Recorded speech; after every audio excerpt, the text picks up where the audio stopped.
The student used to faint in every class because of anemia, so the teacher took him to the hospital.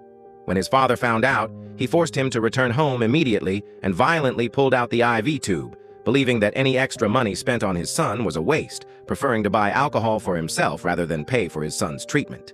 Worse still, after they returned home, he forced the boy to do housework.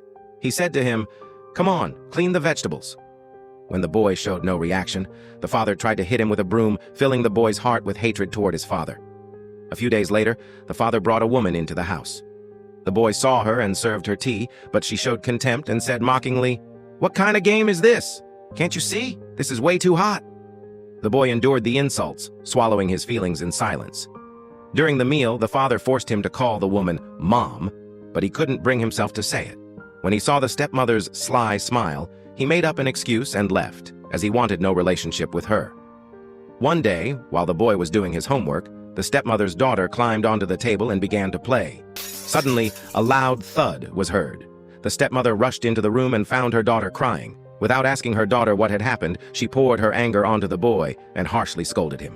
When he tried to defend himself, she shouted, "How dare you speak to me like that?" She picked up her daughter and left the room.